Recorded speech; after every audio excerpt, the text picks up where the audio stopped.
The birds are chirping and the flowers are blooming. The daffodils, the tulips, and the trees are bursting with color, and the bees are waking up.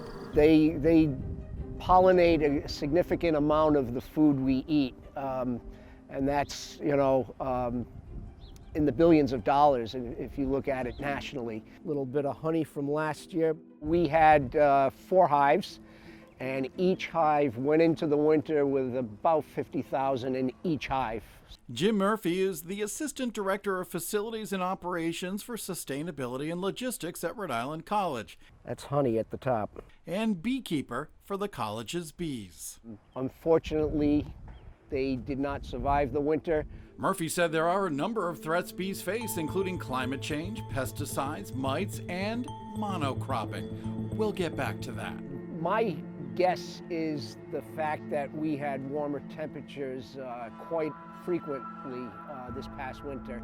There were days in December and January and February where the students would come out and they would see the bees out, and they're not supposed to be out. They're supposed to be clustering in a ball around the queen to keep her warm.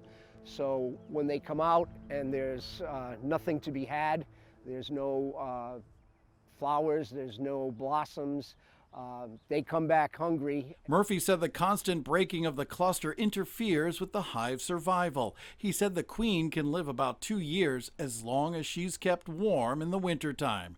All of the hives here failed this winter. Oh, I'm blaming the change in temperature in the wintertime.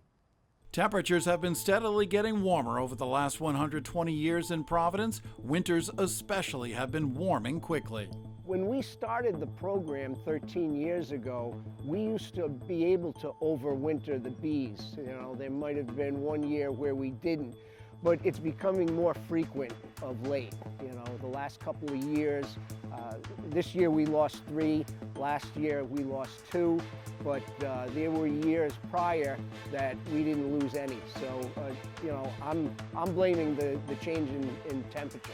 The biggest threat here in the Northeast has been pesticides. Pesticides are put onto plants and the bees land on the plants, and the first thing it does is it mitigates their navigation skills, so they never make it back to the hive. Another factor is monocropping. If you were in California, the almond crop is the first thing of the year that the bees pollinate, and they want something besides all almonds. So the monocropping, if it's just one source of nutrition, it's not good for them. So we don't really have that problem here in Rhode Island because there's plenty of things for them to pollinate and bring nectar from. The last one is the varroa mite. That is a parasite that eats the exoskeleton of the bees. We really try hard to treat them prior to going into the winter. We use a formic acid, and that kills off the varroa mite, but the bees are healthy.